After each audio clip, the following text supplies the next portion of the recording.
Chapter 8 the modern period.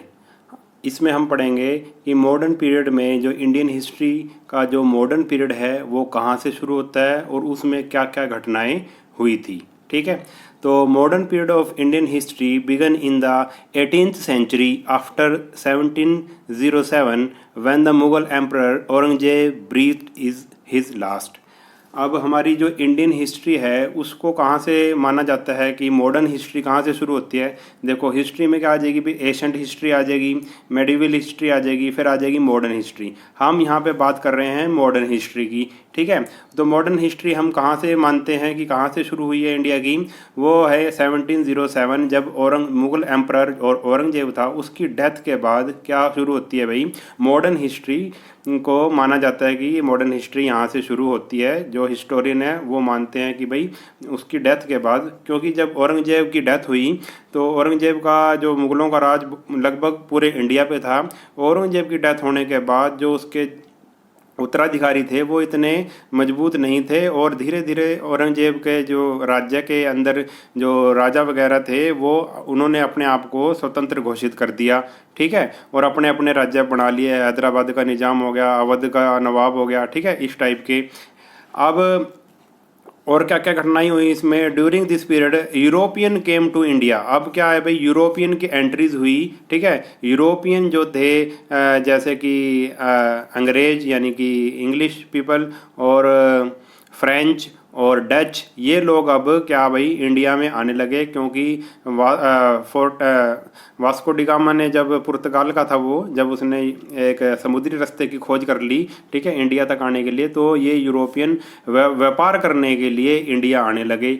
The East India Company was established as a trading company. और उन जितनी भी ये प्राइवेट कंपनियां थी उन कंपनियों में सबसे ज़्यादा किसका प्रभाव रहा, ईस्ट इंडिया कंपनी का, जो एक इंग्लैंड की प्राइवेट कंपनी थी।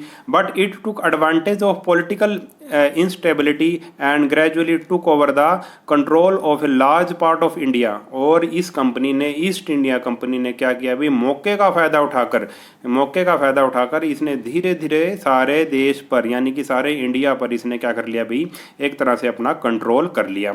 इन 1858 और 1858 में the power went to the hands of the British crown. अब 1857 में क्या हुआ भाई, रिवोल्ट ऑफ 1857 हुआ। उसके बाद क्या हुआ भाई, अब ईस्ट इंडिया कंपनी के हाथों से पावर छीन ली गई और किसके अंडर पावर आ गई, ब्रिटिश क्राउन के, यानी कि जो ब्रिटेन का जो क्वीन थी उसके अंदर, उसने अब भारत को कंट्रोल में ले लिया। कहने का मतलब है कि ब्रिटेन की पार्लियामेंट अब किसको चला रही थी, इंडिया को चला रही थी। वहाँ पे जो भी रूल पास होता था वही इंडिया में लागू हो जाता था। The revolt of 1857 was a major event. और मॉडर्न हिस्ट्री में 1857 एक मेजर इवेंट था, बहुत बड़ी इवेंट थी। ठीक है, मगर इस इवेंट को अंग्रेज़ों ने सप्रेस्ड इट रूथलेसली, बड़े ही निर्दयता से इसको दबा दिया गया। आपने ये लेसन देख लिया होगा, मैंने ये अपलोड कर दिया था ये वाला lesson, 1857 A revolt. The British rule continued. और उसके बाद ब्रिटिश रूल चलता रहा इंडिया में। इन 1885 में इंडियन नेशनल जो कांग्रेस है उसकी स्थापना की गई। एक तरह की ये क्या थी, एक पार्टी थी। 1885 को इंडियन नेशनल कांग्रेस की क्या की गई, स्थापना की गई।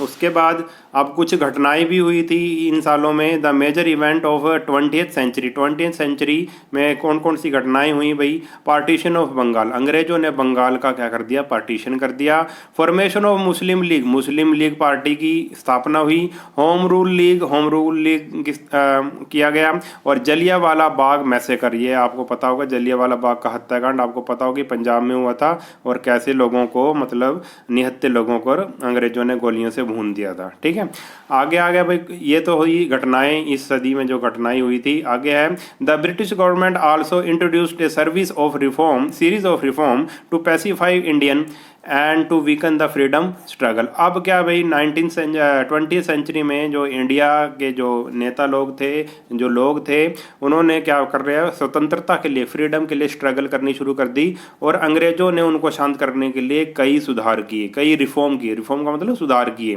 ठीक है, मगर मतलब मगर क्या भाई, इंडिया तो अब क्या चाहता था भाई, आज़ादी चाहता था। इंडिया गेन इंडिपेंडेंट इन 1947, और इंडिया को 1947 को क्या मिल गई भाई, आज़ादी मिल गई, स्वतंत्र हो गया वो, under the leadership of Mahatma Gandhi and many national leader. ठीक है, और लीडर किसके अंडर, महात्मा गांधी और बहुत सारे ऐसे लीडर थे जिन्होंने स्वतंत्रता के लिए, फ्रीडम के लिए क्या किया भाई, स्ट्रगल किया, और एट लास्ट 1947 को हमें क्या मिल गई भाई, आज़ादी मिल गई। अब क्या है भाई, India divided in two countries. जब आज़ाद हुआ तो इंडिया टू कंट्री में डिवाइड हो गया, आपको पता ही है, एक इंडिया बना और दूसरा क्या बना, पाकिस्तान। ठीक है, और आगे हम, ये अगला टॉपिक है इसका, sources of information.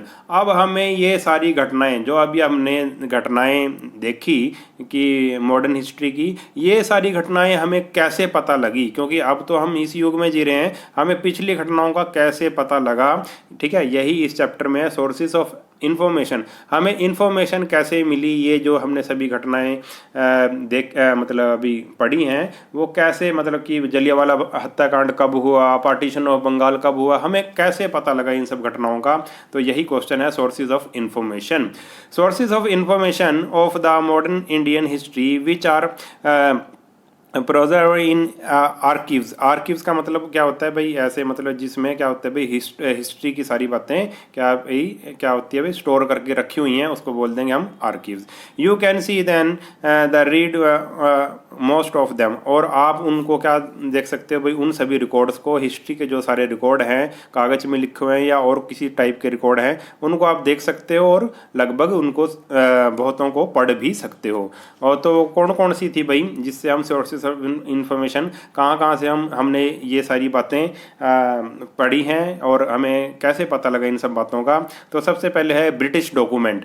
British document देखो, जब ब्रिटेन की मतलब जब अंग्रेजों की सरकार थी यहाँ पे, तो वो कुछ डॉक्यूमेंट निकालते थे, वो डॉक्यूमेंट आज भी हैं, हम उन्हें पढ़ सकते हैं। द रिकॉर्ड ऑफ रिफॉर्म जो भी उन्होंने सुधार किए, Morley Minto reform 1909, report of Simon commission, जो रिपोर्ट आती रहती थी, रिपोर्ट ऑफ साइमन कमीशन थी 1929। The government of India act आया था, अंग्रेजों ने बनाया था 1935 को। ठीक है, और are important sources of information, ये रिकॉर्ड अभी भी रखे हुए हैं, हम उन्हें देख सकते हैं और हमें उस जमाने का पता लग जाएगा कि तब क्या क्या घटनाएं हुई थी। उसके बाद क्या है, they tell us about the condition of the people, और इनसे हमें पता लगता है कि उस समय के लोगों की कंडीशन कैसी थी।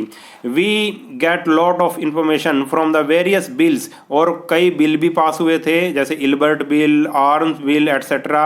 इनसे भी हमें उस टाइम की जो ब्रिटिश पार्लियामेंट ने इन बिल को क्या किया था, भी पास किया था और इंडिया में लागू किया था। इन बिल्स से भी हमें क्या पता लगता है कि भाई उस टाइम वो समय कैसा था और लोगों पर उसका, उन बिल्स का क्या प्रभाव पड़ा। ठीक है, और लोगों की उस समय हालत कैसी थी। ठीक है, ये क्या थे भाई, सोर्सेज थे, ब्रिटिश डॉक्यूमेंट, जिनसे हमें पता लगेगा। उसके बाद है भाई, अगला सोर्स क्या है जिससे हमें हिस्ट्री का पता लगता है, वो है बुक्स। बुक्स बहुत इंपॉर्टेंट सोर्स है। मैनी बुक्स वर रिटन, इस समय में मॉडर्न हिस्ट्री में बहुत सारी बुक्स लिखी गई, जैसे कि आनंद मठ लिखी थी बंकिम चंद्र चट्टोपाध्याय ने, माई एक्सपेरिमेंट विद ट्रूथ, ये बहुत इंपॉर्टेंट है। महात्मा गांधी ने लिखी थी अनहैप्पी इंडियन, लिखी थी लाला लाजपत राय ने। अगर हम इन बुक्स को पढ़ते हैं, ठीक है, देखते हैं, तो हमें उस टाइम की हिस्ट्री का काफ़ी ज्ञान हो जाएगा। Available even now and important source of modern period, अभी भी ये बुक्स छपती रहती हैं, ये रिप्रिंट होती रहती है, हम इन्हें पढ़कर उस टाइम की जो हिस्ट्री थी उसका हम पता लगा सकते हैं। उस समय का वहाँ उस समय कैसा, मतलब अंग्रेज कैसा व्यवहार करते थे इंडियंस के साथ, इसमें इन बुक्स में इसकी झलक मिल जाएगी।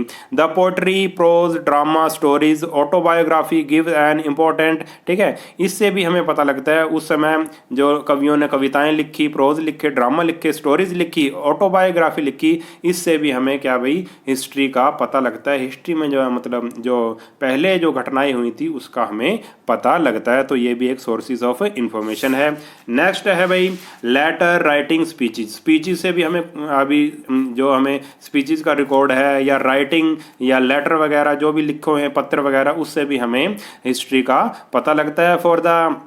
For example the collection of writings of Gandhi ji at Smriti near Rajghat has library with around 60,000 books। ठीक है, जो गांधी जी के नाम से एक म्यूजियम है, वहाँ से भी काफ़ी गांधी जी की राइटिंग रखी हुई है और उसमें क्या भाई 60,000 बुक्स रखी हुई है। उनको पढ़कर भी हम क्या भाई उस टाइम की जो समय का पता लगा सकते हैं कि उस समय कौन कौन सी घटनाएं हुई थी। It also has about 6,000 original photographer of Gandhi ji, और गांधी जी के जो असली फोटोग्राफ्स हैं वो भी हम वहाँ पे देख सकते हैं, लगभग 6,000 फोटोग्राफ। तो फोटोग्राफ्स में उस समय गांधी जी किस किस को मिले थे, क्या क्या घटनाएं हुई थी, उससे भी हमें इसका पता लगता है। Freedom is our birthright, ये बहुत इंपॉर्टेंट डायलॉग है। ये किसने बोला था? Freedom is our birthright, the slogan given by Bal Gangadhar तिलक। ये इंपॉर्टेंट है। ये स्लोगन बोला था कि freedom is our birthright, यानी कि स्वतंत्रता मेरा जन्मसिद्ध अधिकार है। ये किसने कहा था? बाल गंगाधर तिलक ने कहा था। And the call given by Netaji, और नेताजी ने भी एक नारा दिया था, उसको तुम मुझे खून दो मैं तुम्हें आज़ादी दूंगा। You will give me blood and I will give you freedom. And many other slogan tell about the patriotic feelings and the national, ठीक है, during the struggle for the independence. ठीक है, इस तरह के जो नारे हैं उनको हम पढ़कर पता लगा सकते हैं कि उस टाइम लोगों की कैसी भावनाएं थी आज़ादी को लेकर। ठीक है, तो ये सारी चीज़ें हैं जिससे हमें हिस्ट्री का पता लगता है। उससे आगे है भाई न्यूज़पेपर अभी भी देखो रखे हुए हैं, पुराने न्यूज़पेपर। उनको अगर आप पढ़ते हैं, हम 100 साल पुराने 150 साल पुराने न्यूज़पेपर रखे हुए हैं, ठीक है, उनको पढ़कर भी हम उस समय की घटनाओं का पता लगा सकते हैं। The London times, the Bombay times, ये न्यूज़पेपर के नाम है। वर्नाकुलर पेपर लाइक बाल गंगाधर तिलक केसरी इन मराठी में बाल गंगाधर तिलक ने एक अखबार निकाला था। ठीक है, और वर्नाकुलर का मतलब होता है वहाँ की लोकल भाषा। ठीक है, वहाँ की लोकल भाषा जो मराठी भाषा थी, उसमें मराठी भाषा में उन्होंने एक क्या निकाला था भाई, एक पेपर निकाला था, उसका नाम क्या था? केसरी। ठीक है, उसको पढ़कर अभी हम पता लगा सकते हैं। अमृत बाजार पत्रिका निकली थी बंगाली में। ठीक है, इन Bengali important sources of modern period के बारे में अगर हम पढ़ना है तो इन अखबारों, जो पुराने अखबार हैं उनसे, और ठीक है, और जैसे कि अमृत बाजार पत्रिका वगैरह से हम पता लगा सकते हैं। नेक्स्ट है भाई administrative report of the government. जो गवर्नमेंट है वो इंग्लिश जो गवर्नमेंट थी उस टाइम की, अंग्रेज थे जो, वो समय समय पर कई रिपोर्ट या कई सर्वे करवाते रहते थे। अगर वो हम सर्वे पढ़ें, वो रिपोर्ट पढ़ें, तो उनसे भी हमें हिस्ट्री का पता लगता है। Administrative report of the government on tribes, उन्होंने कई सर्वे करवाए थे ट्राइब्स पे, कास्ट पे, land revenue settlement are also very important sources of information. अंग्रेज करवाते रहते थे सर्वे वगैरह। ठीक है, उन सर्वे जो हैं और जो वो डॉक्यूमेंट हैं, एडमिनिस्ट्रेटिव रिपोर्ट्स हैं, उनसे भी हमें हिस्ट्री का पता लगता है। फॉर एग्जांपल उन्होंने क्या किया था, एक सर्वे कराया था और रिपोर्ट आई थी, report on the survey and settlement operation in the district of Champaran in Bihar. ये इन्होंने करवाया था अंग्रेजों ने। अगर हम इसको पढ़ेंगे तो हमें उस समय की हिस्ट्री का पता लगेगा। इंटरनेट और डेटाबेसेस, ये तो आपको पता है भाई, इंटरनेट पे भी हमें जानकारी मिल जाती है। Internet and database like digital South Asia library and the British library, oriental and Indian office collection provide as a lot of information. ठीक है, इंटरनेट पे भी हमारे कई जो पुरानी हिस्ट्री की जो बातें हैं वो हमने सेव करके रखी हुई हैं, उससे भी हम पता लगा सकते हैं। उसके बाद आ गया old building, artefacts and peoples. Old building, देखो इंडिया में कई ओल्ड बिल्डिंग हैं, आपने देखी होगी, अंग्रेजों के द्वारा बनाई गई या दूसरे राजाओं के द्वारा बनाई गई, उनके द्वारा। और आर्टिफैक्ट, जो भी जितने भी आर्ट के वो बनाए हुए हैं कलाकारों की, ठीक है, ने जो बनाई हुई हैं मूर्तियां वगैरह या दूसरी चीज़ें, उससे और उस समय के लोगों से हमें उस समय की हिस्ट्री का पता लगता है।